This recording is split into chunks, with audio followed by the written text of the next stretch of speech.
प्रिय दोस्त, good morning. प्रत्येक दिन मैं करंट अफेयर्स, हिंदू पेपर का एनालिसिस और अन्य पेपर इंडियन एक्सप्रेस और बिहार बीपीएससी की परीक्षा के दृष्टि को देखते हुए बिहार में डाल रहा हूँ। लेकिन 4 तारीख के बाद जो है 4-5 तारीख से लेकर और 4 दिन के अंदर करंट अफेयर्स का कम से कम 500 क्वेश्चन डालूंगा। वह बहुत ही बड़ा वीवीआई क्वेश्चन रहेगा। परीक्षा की दृष्टि से 70% क्वेश्चन वहाँ से आएगा, जहाँ तक मेरा विश्वास है, एक अनुभव के आधार पर। फर्स्ट क्वेश्चन आपको बिहार का, मोहम्मद बिन तुगलक ने दरभंगा का नाम बदल कर क्या रखा? तुगलकपुर। फिरोज शाह तुगलक द्वारा स्थापित दारुल उल सफा क्या था? एक खैराती अस्पताल था। बिहार में तुर्क सत्ता का वास्तविक संस्थापक किसे माना जाता है? बख्तियार खिलजी। भारत का पहला अफगान शासक कौन था? तो बहलोल लोदी। नेक्स्ट, तुगलक काल में बिहार की राजधानी कहाँ थी? बिहार शरीफ। नेक्स्ट, महावीर का जन्म कहाँ हुआ था? कुंडग्राम वैशाली। नेक्स्ट, कर्नाटक वंश राज्य का स्थापना कहाँ हुआ था? तो मिथिला या दरभंगा क्षेत्र। सुदामा की गुफा को मौर्य सम्राट अशोक ने बौद्ध भिक्षु को कब समर्पित किया था? 261 ईस्वी में। आजीवक संप्रदाय के संस्थापक कौन थे? तब मौखलीपुत्र गोसाल। नेक्स्ट, लोरिया नंदनगढ़ बिहार राज्य के चंपारण जिले में स्थित है। वहाँ पर किस चीज की आकृति है? तो वहाँ पर आकृति है आपको बैल के। मौर्य वंश का अंतिम शासक कौन था? तो बृहदर था। अशोक ने अपने शासन काल के 10वें वर्ष कहाँ यात्रा किया था? तो बोध गया। नेक्स्ट क्वेश्चन, बिहार राज्य के राजकीय मछली क्या है? देसी मांगुर। बिहार के जो क्वेश्चन थे उस क्वेश्चन को मैंने पढ़ाया। अब गणतंत्र दिवस, कल गणतंत्र दिवस मनाया गया और 74वां गणतंत्र दिवस था। इस पर राष्ट्रपति ने संदेश दिया जनता के नाम से। और संदेश देते हुए राष्ट्रपति ने कहा, भारत एक विविधताओं का देश है। यह विभिन्न जाति और धर्म के लोग रहते हैं। रहने के बाद भी विभिन्न भाषाएं बोलते हैं। अभिन्न भाषा बोलने के बाद भी सभी एक जगह एकत्रित शांतित भाव से रहते हैं। सबका सबसे मुख्य योगदान क्या है? भारत का संविधान। भारत के संविधान पर उन्हें बल देते हुए कहा था, जो भारत का संविधान लागू हुआ था 26 जनवरी 1950 को। तो संविधान बनकर तैयार पूर्णतः कब हुआ था? 26 नवंबर 1949 को। और उसी दिन से संविधान दिवस हम मनाते हैं। परीक्षा में क्वेश्चन पूछे जाते हैं कि संविधान दिवस कब मनाया जाता है? तो संविधान दिवस मनाया जाता है 26 नवंबर को। और उसी दिन भारत का संविधान है वह हस्तलिखित संविधान है। उस समय न कंप्यूटर था, न टाइपिंग की व्यवस्था थी। हाथ से लिखा हुआ अभी संविधान है। वह संविधान अभी भी दिल्ली की लाइब्रेरी में, लोकसभा लाइब्रेरी है, वहाँ पूर्णतः सुरक्षित है। हाथ से लिखा हुआ संविधान। इस संविधान को लिखने में बाबा भीमराव अम्बेडकर की अहम योगदान है। फिर संविधान का निर्माण कैसे हुआ, कुछ बात पर हम चर्चा कर दें। विभिन्न देशों का मिश्रण संविधान है। समर्थी सूची ऑस्ट्रेलिया से लिया गया है। संविधान साउथ अफ्रीका से लिया गया है। इस ढंग से विभिन्न देशों के आपातकाल जर्मनी के बाइबल संविधान से लिया गया है। इस ढंग से विभिन्न देशों के संविधान का एक मिश्रण है। संविधान बनाने में कितना समय लगा? तो 2 वर्ष 11 महीना 18 दिन। और संविधान सभा द्वारा इस पर कितना दिन बहस हुआ? तो 114 दिन, याद रखिएगा। और संविधान के निर्माण में 60 देशों का अवलोकन किया गया और 60 देशों के अवलोकन पर भारत का संविधान निर्माण हुआ। और संविधान देश में लागू हुआ 26 जनवरी 1950। याद रखिएगा, हम गणतंत्र दिवस मनाते हैं 26 जनवरी को। भारत गणतंत्र है, इस पर राष्ट्रपति ने बल दिया था। तो आपको संविधान की निर्माण कब हुआ, संविधान की प्रक्रिया क्या है? संविधान सभा के अस्थायी अध्यक्ष बने थे सच्चिदानंद सिन्हा। और सच्चिदानंद सिन्हा बने कि फ्रांस में यह परंपरा है, जो बुजुर्ग व्यक्ति हैं, जो उम्रदराज व्यक्ति हैं, उन्हीं को अध्यक्ष बनाया जाता है। तो उसी आधार पर फ्रांस की परंपरा को निभाते हुए भारत में जब संविधान निर्माण की बात हुई तो अस्थायी अध्यक्ष सच्चिदानंद सिन्हा बने थे। और अस्थायी अध्यक्ष कौन बने थे जानते हैं? डॉक्टर राजेंद्र प्रसाद। तो एक ढंग से संविधान की थोड़ा सा मोटा मोटी आपको एक झलक दिखाए और इसके बाद इस पर देखिएगा। नेक्स्ट क्वेश्चन कछुआ पर आ गया है। एक ओवेल टोटोआ है, कछुआ है जो मर रहा है। कछुआ होता पाया कहाँ जाता है? या दुनिया में सब जगह कछुआ, या भारत में सबसे अधिक ओडिशा में यह कछुआ पाया जाता है।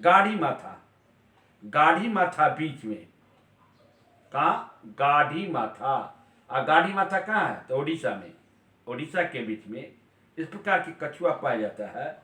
यह सबसे अधिक अंडा देता है, लेकिन यह कछुआ तेजी गति से, यह कछुआ मर रहा है।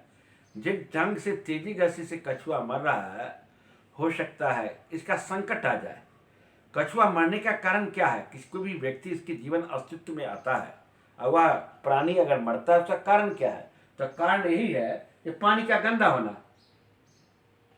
वाटर जो पॉल्यूशन है, भरपूर मात्रा में वाटर पॉल्यूशन होता है और कछुआ पानी में अंडा देते हैं, बीच में अंडा देते हैं। जिस कारण क्या है? कछुआ की स्थिति पूर्णतः दयनीय होती जा रही है। लोग इंटरनेशनल व्यापार भी करते हैं कछुआ का व्यापार भी होता है। पकड़ते हैं, अगर जाल मछली मारने के लिए वो मारते हैं, बड़ा सा जाल समुद्र में फैलाते हैं, उसमें कछुआ बच जाता है जी, और कछुआ को खाते भी है और मांस और उसको व्यापार करते भी है। तो एक ढंग से कछुआ का संकट हमारे देश में तेजी गति से हो रहा है। और कछुआ जो पाया जाता है गाढ़ी माथा बीच। एक क्वेश्चन बड़ा इंपॉर्टेंट है, गाढ़ी माथा बीच कहाँ है? तो ओडिशा में। इस बात को आप ध्यान में रखेंगे कि गाढ़ी माथा बीच कहाँ है। तो गाढ़ी माथा बीच आपको ओडिशा में है। आपको मैं चर्चा किया, गाढ़ी माथा बीच पर ओडिशा में है। बात समझना।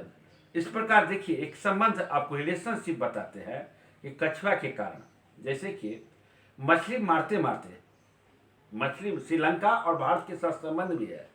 जैसे कि मछली मारते और कहीं, अब अगला जो संबंध हम बता रहे हैं, IMF पर चर्चा कर रहे हैं। IMF हिंदू ने अपना प्रमुखता से आर्टिकल छापा है कि श्रीलंका IMF से कर्ज ले रहा है, इंटरनेशनल मॉनेटरी फंड।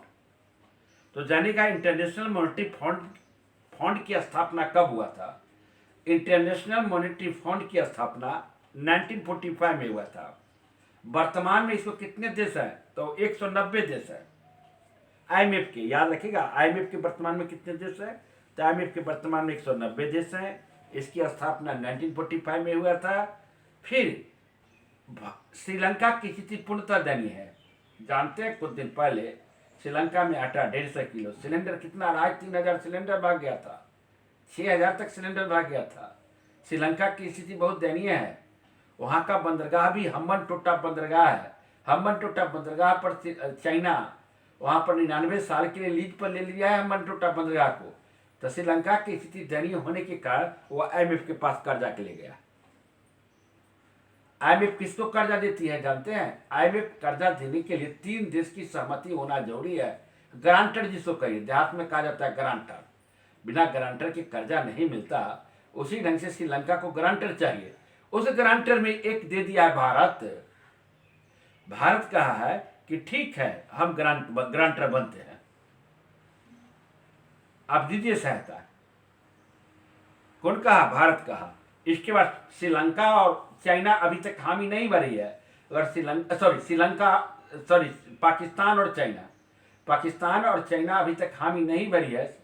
अगर पाकिस्तान और चाइना हामी भर दे, भारत हामी भर चुका है, या न्यूज कल तक, और भारत हामी भर दिया है, तो ऐसी स्थिति में श्रीलंका को बड़ी मात्रा में IMF से ऋण मिलेगा अपने आर्थिक स्थिति को सुधारने के लिए। तो अब हम जानते हैं कि भारत और श्रीलंका के बीच संबंध कैसा है। बीच में कुछ खट्टे मीठे संबंध हुए थे भारत और श्रीलंका के बीच। अभी भी जान लीजिए कि भारत बहुत सारे सामान को श्रीलंका को निर्यात करता है।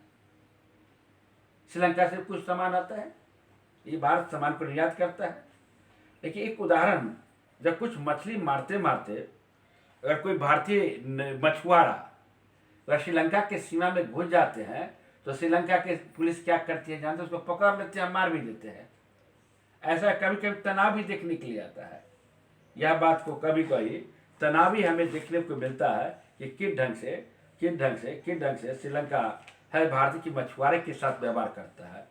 लेकिन ये सब व्यवहार होते नहीं, कल्चर भी उसके साथ है, संस्कृति भी संबंध उसके साथ है।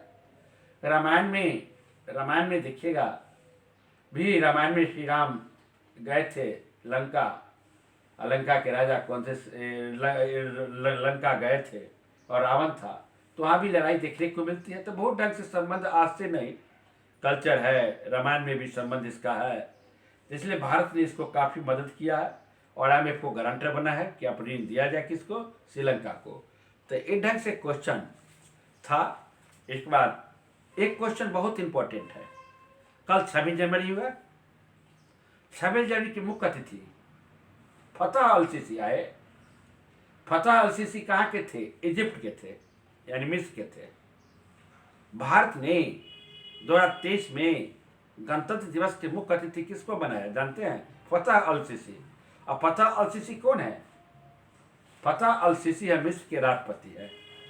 उसको भारत ने इस बार गणतंत्र दिवस के, कल जो गणतंत्र दिवस हुआ 74वां गणतंत्र दिवस भारत मनाया, उसका मुख्य अतिथि थे। तो फिर प्रश्न उठता है कि इजिप्ट और भारत के साथ संबंध, इजिप्ट और भारत के साथ संबंध हम कितना दिन पहले भी चर्चा किए हैं। इजिप्ट और भारत के साथ संबंध बहुत पहले से ही है।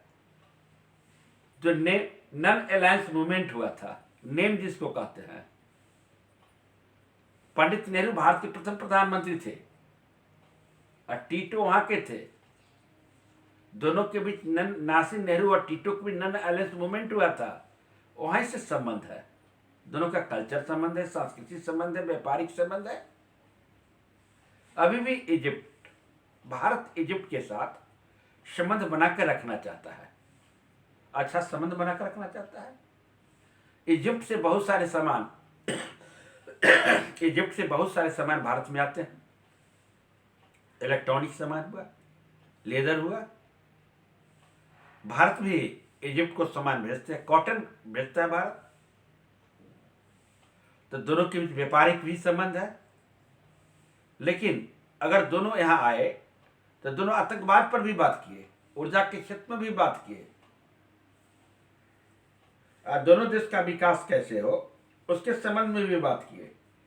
यानी भारत और इजिप्ट के संबंध और गाढ़े हो गए। कोई भी मेहमान, अच्छे प्रधानमंत्री मोदी जी ने अच्छे उनको बहुत अतिथि के रूप में सत्कार किए, अच्छे ढंग से सत्कार किए। तो इस ढंग से भारत और इजिप्ट के विषय में आप संबंध बताए, IMF की चर्चा किए, कछुआ के विषय में चर्चा किए, संबोधन में राष्ट्रपति क्या कहे उसके विषय में चर्चा किए। आप निश्चित रूप से देखेंगे इस बार जो प्रश्न पूछे जाएंगे, जो ट्वीट हुआ है कल चेयरमैन साहब का, थोड़ा सा डेप्थ में क्वेश्चन, डायरेक्ट क्वेश्चन नहीं। आपको हिंदू पेपर, इंडियन एक्सप्रेस का एनालिसिस प्रत्येक दिन मैं डालता हूँ। अब मुख्य क्वेश्चन जो इसमें रहता है, एडिटोरियल पर भी मैं चर्चा करता हूँ। जिस दिन एडिटोरियल अगर महत्वपूर्ण रहता है उस दिन भी एडिटोरियल का मैं चर्चा करता हूँ। मुख्य बात आप सुनेंगे जरूर, दिमाग ब्रॉड